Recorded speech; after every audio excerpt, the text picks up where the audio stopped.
Hey people, it's Nias talking. I would like to thank a page, I think it was called Black History Studies, because they did a post about black martial artists and it made me inspired to research about some of them. So I'm doing a video about one here.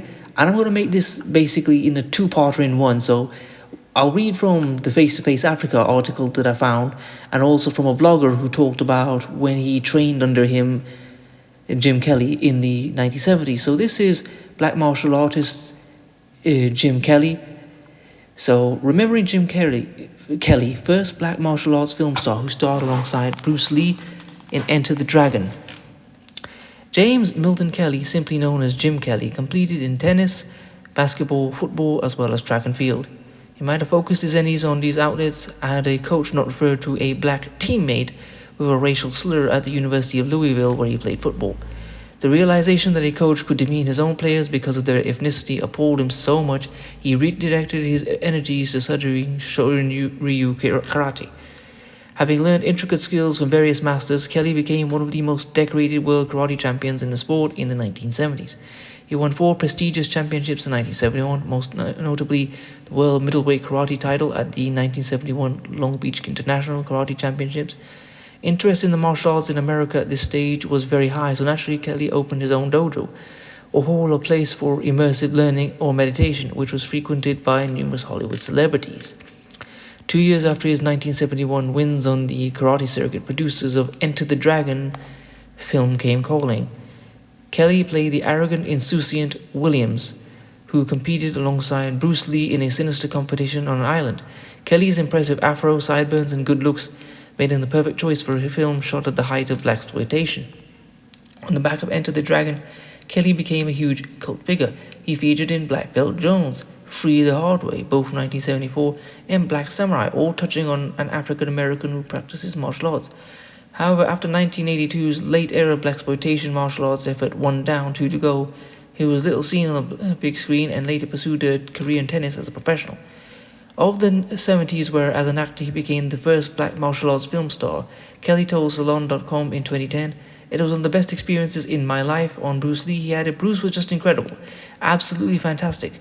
I learned so much from working with him. I probably enjoyed working with Bruce more than anyone else I'd ever worked with in movies because we were both martial artists, and he was a great martial artist. It was very good."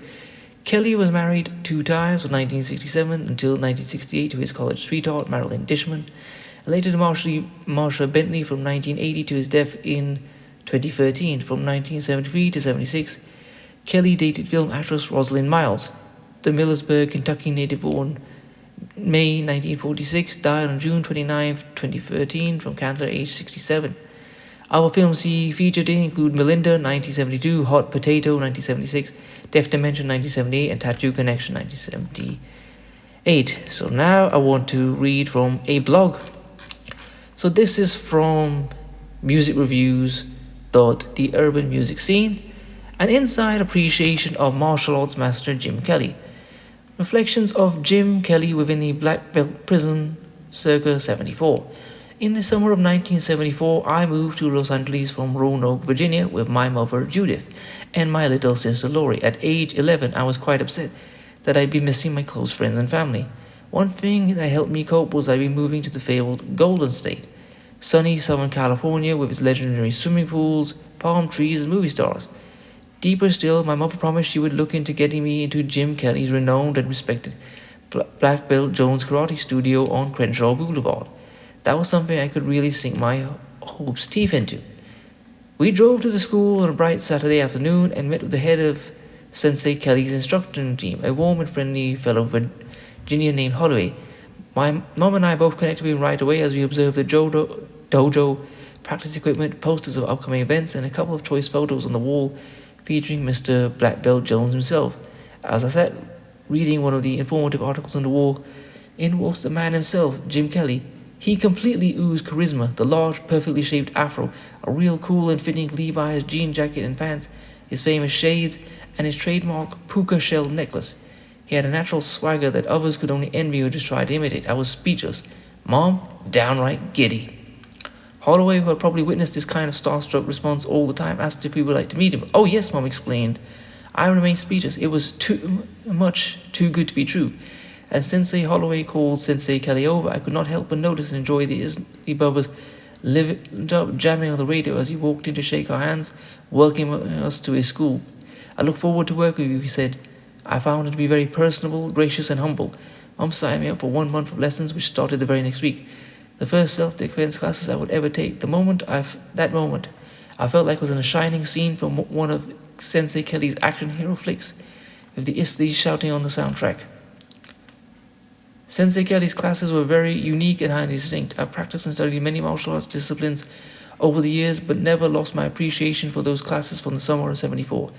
In hindsight, I realized that the karate we were being taught was Sensei Kelly's own hybrid method, an integration of some of the best of what he'd been exposed to at what he deemed most practical for applications on the streets.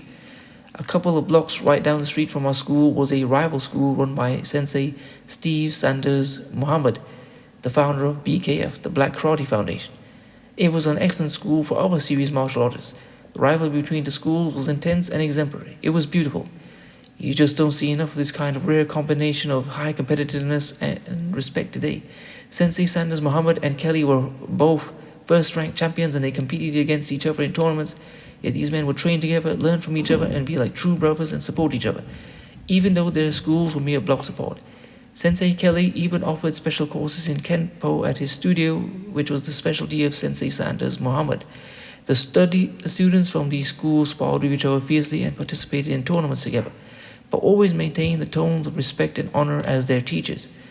What's more amazing is that all of this experience was taking place at a time of great gang violence with sets like the Crips and the Brims, if that's what he wrote, wreaking a reign of terror all around this 2-block sanctuary. Well, as the summer of '74 progressed, I was forced to discontinue my studies at Black Belt Jones. My mother could not afford it, and I was very heartbroken to say the least. I also had to give up my pursuit of playing the alto saxophone and sell my horn. As time went on, Mum tried to compensate by putting me in a Korean Hapkido school with my cousin David. I had a little fun there, but we mostly goofed off, which would never have been tolerated at Black Belt Jones. I was around Jim Kelly back in 1974 when he was as hot as any other black actor in Hollywood. 2 years after he made his film debut in Melinda starring Calvin Lockhart, who he trained in karate in real life and who in turn helped him land a role in the picture. 1974 was 1 year after he burst on the international stage as Bruce Lee's co-star in Enter the Dragon. This is the year he followed that up by starring in his own black martial arts classic Black Belt Jones, co-starring Scatman Crothers, Marla Gibbs, Gloria Hendry, Ted Lange, and Eric Laneuville. The reasoning for this not being followed up with a sequel featuring this cast, I do not understand. Why this could not have been developed into a great television series also makes me wonder. 1974 was also the year that he teamed up with black film action heroes Jim Brown and Fred Williamson in Free the Hard Way, and co-starred in his second Hollywood meets Asia production Golden Needles, with Joe Don Baker, Elizabeth Ashley, and Burgess Meredith. In 1974, Jim Kelly was Warner Brothers' brother, the true and logical successor to Bruce Lee, whose last words to him upon the completion of Enter the Dragon were a coveted invitation for him to come back to Hong Kong with him to make another film, one that would star just the two of them. In 1974, Jim Kelly understood all of this perfectly, training and preparing himself to be the successor, to be at that Bruce Lee level while also being his own unique self. It was a daunting challenge, just like it was for Bruce, but he embraced it. It was an unforgettable pleasure for me to actually observe him train, improve, and perform jaw-dropping feats. Watching Sensei Kelly inspired me to push myself to a higher level of focus under the scrutiny of his no-nonsense brow. In short, Jim Kelly was the real deal. He wanted to be a light, positive, inspirational influence on people, just like his heroes Muhammad Ali and Bruce Lee. It's my honor and blessing to in some very small way bear witness that he was, is, and will continue to be just that. So anyway, please comment, rate, hang on, and just to say this last bit. Today, my 16-year-old son Tariq loves to wear his Hawaiian puka shells because of Sensei Jim, who wore them on screen and off. So please comment, rate, share, and subscribe. Let's honor this black legend of the screen and actual martial artist. Over.